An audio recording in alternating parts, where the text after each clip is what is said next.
Magandang hapon po sa ating lahat. Bago ang lahat ay nais kong pasalamatan ang ating Panginoon sa magandang panahon at malakas na pangatao na binigay niya sa atin. Ako po ay nag-file ng Certificate of Candidacy para tumakbo ulit ng senador at ipagpatuloy ang aking advokasya para labanan ang korupsyon. At marami po tayong sa aking panungkulan sa Senado.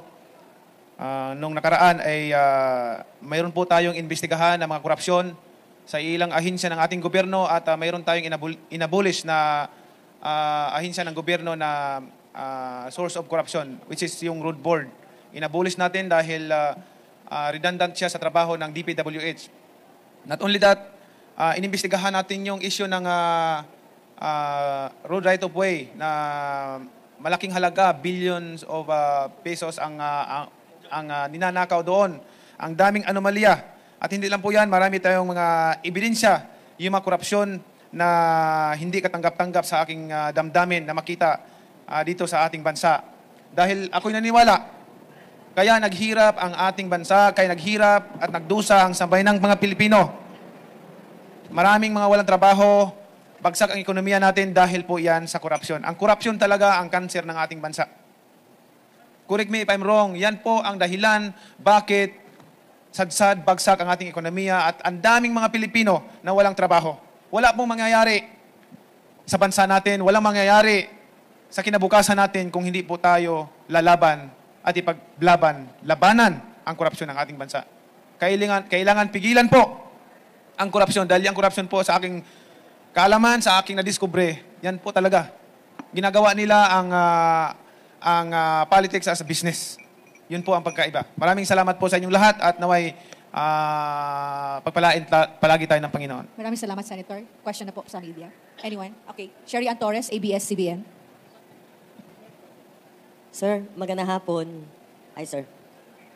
Sir, nung 2022 presidential elections, isa kayo dun sa naging hardest critic ni dating nung nooy candidate na si Ferdinand Marcos Jr. Gaano kahirap sa inyo para mag-consider na una, lumipat sa kanyang partido at ngayon ay tumakbo sa ilalim ng party niya? Hindi naman po nag-criticize ako ng todo sa ating Pangulo. Ang tinanong lang ako ng media noon na about sa corruption. Sabi ko kung may ninakaw, dapat ibalik. Kung may ninakaw, ang konstitusyon natin, ang gobyerno natin kailangan ng due process.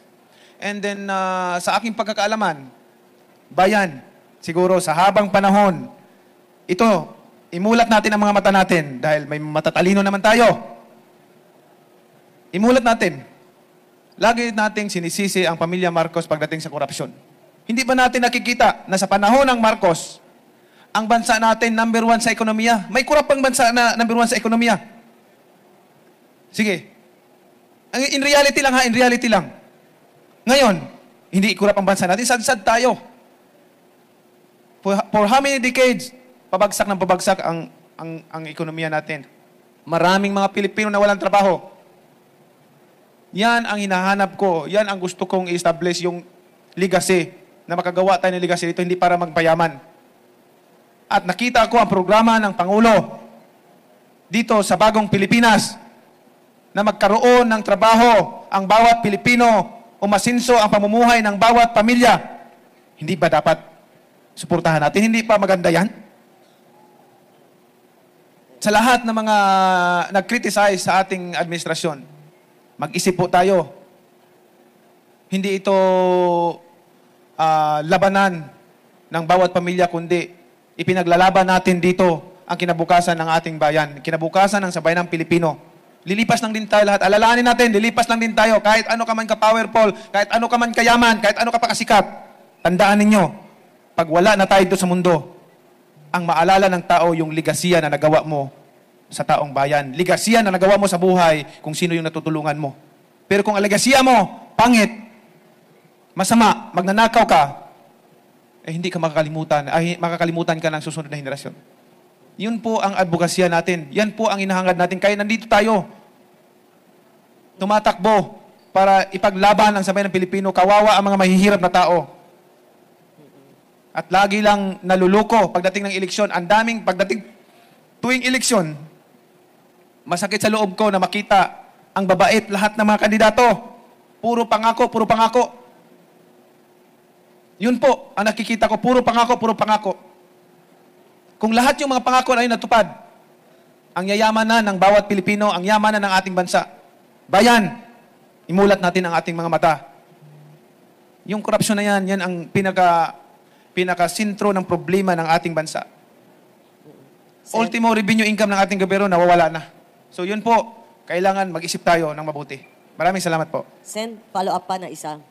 Para rin maging fair. Kasi isa yung family ninyo, ang ngayon ang madalas na sinisilip ng mga critics ng mga tumatakbo, lalo na yung mga independent, yung pamilya na sabay-sabay na tumatakbo. At marami ngayon nagsusulong na meron isang grupo, alyansa na nagkakaisang mamamayan, 6 ang tawag sa kanila.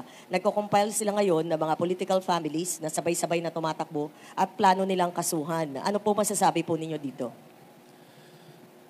Yun po kasing tinatanong ninyo na about sa dynasty. Alam niyo po ang constitution natin, ang batas natin nagsasabi na lahat may karapatan na tumakbo basta ikaw ay qualified sa mga requirements. Ano yung qualification na yun? Marunong ka bumasa, marunong ka sumulat. Pagka hindi mo pinatakbo yung isang tao, inalisan mo ng karapatan. Contradict naman doon sa ano. Ngayon, yan ang clamor nila. Kung may batas na mapasa about sa anti-dynasty, why not? Bakit hindi natin sundin? I-implement natin. Wala pong problema. Ang akin dito hindi para sa pamilya. Ang akin dito hindi para sa sarili ko. Kundi para sa bayan. Kung paano umunlad ang ating bayan. Pero, sasabihin ko sa inyong totoo, ito ang reality sa larangan ng politika ngayon. They make politics as a business. 98% o 99% dito sa bansa natin. Hindi ko naman nila lahat. Mayroon namang mga honest dyan, pero pag nandyan na sa posisyon, gahaman sa pera, gusto magpayaman, at hindi iniisip ang kinabukasan ng mga Pilipino. Iniisip ang kinabukasan ng sambayanang Pilipino at sa masusunod pang henerasyon. Katulad ng sinasabi ko, ulitin ko ulit, tandaan ninyo, lilipas din tayo dito sa mundo. Wala tayong madadala. Kahit ano ka pa kayaman, kung sino ka man, wala tayong madadala dito sa mundo, doon sa hukay, sa libingan natin. Yan lang po. Alalahanin natin. Maraming salamat po sa Sir, inyo. one last question. Very quick. Robert Mano, Teleradyo. Bert, less than 1 minute. Okay?